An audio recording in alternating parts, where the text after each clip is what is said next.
Hello there!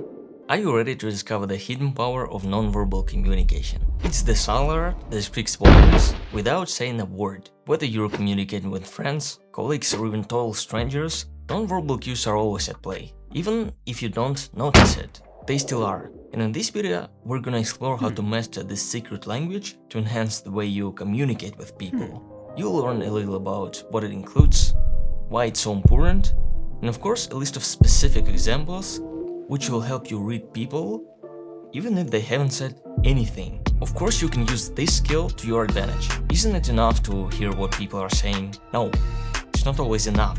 25 years of experience working in the field of nonverbal communication, it's exciting to be able to read between the lines and interpret these cues to better understand the people around you. Nonverbal communication might play a crucial role in professional settings like job interviews and business negotiations. Of course, you can use this skill to your advantage, from making a killer first impression to demonstrating assertiveness and confidence.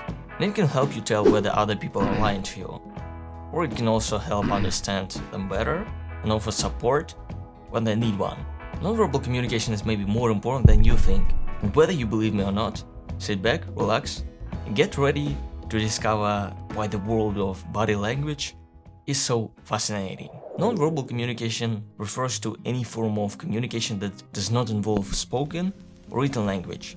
It includes facial expressions, gestures, posture, tone of voice, and other nonverbal cues that people use to convey meaning and emotions. Why do you need to pay attention to this in the first place? Isn't it enough to hear what people are saying? I believe the answer is no, it's not always enough. It is important because it can convey information that is not expressed in words, so it may show you that the person next to you feels stressed or maybe excited, even if he or she doesn't say a word. An obvious example is a person's facial expressions. It can communicate emotions such as happiness, sadness, anger, or surprise. Similarly, a person's posture, gestures, and tone of voice can convey attitudes, intentions, and emotions. Eye contact is considered a sign of respect, confidence, and trustworthiness in many cultures. However, the appropriate level of eye contact varies, and it shouldn't be too prolonged, right? In some cases, nonverbal cues may contradict the spoken words. This is the most interesting part. Is the person next to you really telling the truth?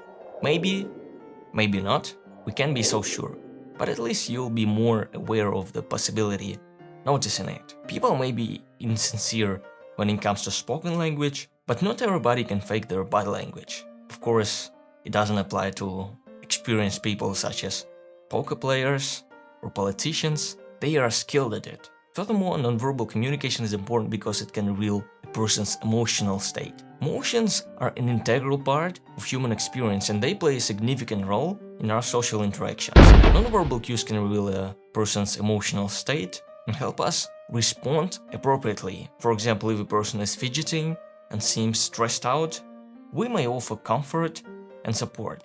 Conversely, if a person is angry, we may take a step back and avoid provoking them further. Therefore, understanding nonverbal cues can help us to navigate emotional situations more effectively. In many professions, nonverbal communication skills are as important as verbal skills. For example, a doctor who can convey warmth and compassion through their nonverbal cues may be more effective at building rapport with patients. Or a salesperson who can use nonverbal cues to convey confidence and competence may be more successful in closing deals. Public speaking involves not only verbal communication but also body language. Speakers' posture, gestures, facial expression, and tone of voice can enhance or detract from their message. A speaker who slouches, avoids eye contact, or speaks in a monotone voice may be perceived as unprepared or uninterested. Nonverbal cues such as facial expressions, gestures, and posture can help emphasize important points, create a sense of urgency, and enhance the overall impact of the speech. Have you ever watched The Wolf of Wall Street? Or at least have you ever seen his speech? The guy knows something about body language, and he uses gestures even while calling someone who can't see him. So now, let's get to the coolest part. what exact nonverbal cues am I talking about? Let me introduce to you a book called What Everybody is Saying, written by John Navarro, a former FBI counterintelligence officer. He draws upon his 25 years of experience working in the field of nonverbal communication to provide readers with insights into how to interpret body language and make more informed decisions in their daily lives. Sounds like a person with decent experience in this area, right? Navarro notes that humans have an innate ability to pick up on these cues, and understanding them can be helpful in many contexts. He wrote about his experience of moving to another country as a child, where a language barrier didn't let him speak fluently with his classmates.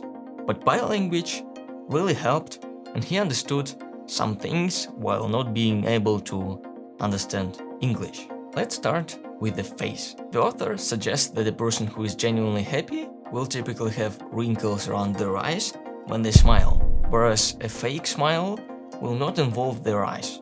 I tried it when I was reading a book, and it seemed to work. You can try it too. Next one, posture.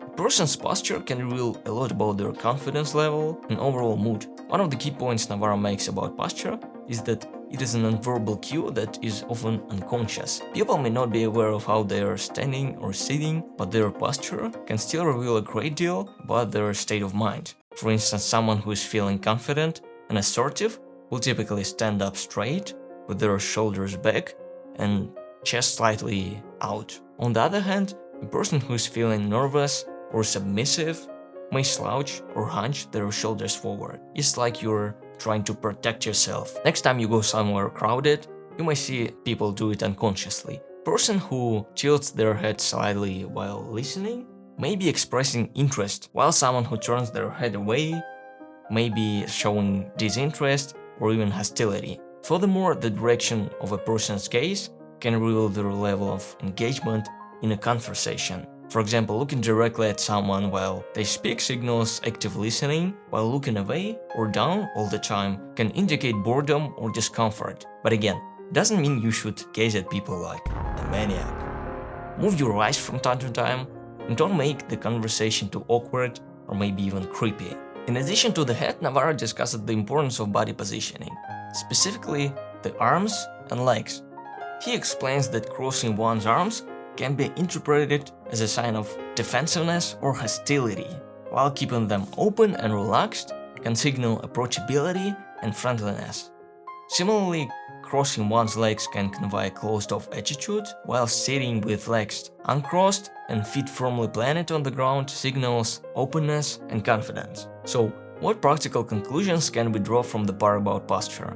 If you want to look more open, friendly, and confident, you should stand up straight with your shoulders back and your chest slightly out. If you're sitting at the table, you shouldn't cross your legs and arms, and if you're having a conversation with someone, keep eye contact, so to make your opponent know that you're interested in the conversation. But don't look at the same point for too long. Navarro notes that posture is not just about the position of the body, but also about the movements that people make. For example, a person who is feeling nervous may shift their weight from foot to foot, while someone who is feeling relaxed may lean back in their chair. These movements can convey a sense of comfort or discomfort, and they can also signal a person's level of engagement in a conversation. Navarro also notes that posture can be used to signal power and dominance. For example, a person who wants to convey dominance may stand with their feet apart and their hands on their hips. Similarly, a person who wants to appear confident and in control may adopt a wide stance and take up more space, like in elevators. Conversely, someone who is trying to avoid conflict or diffuse a tense situation may adopt a more closed-off posture to signal that they are not a threat. So here it is. Of course, knowing this doesn't guarantee you that you will read people every single time, but it's still a great tool you can add to your arsenal when it comes to interpersonal communications. I truly hope this video is helpful.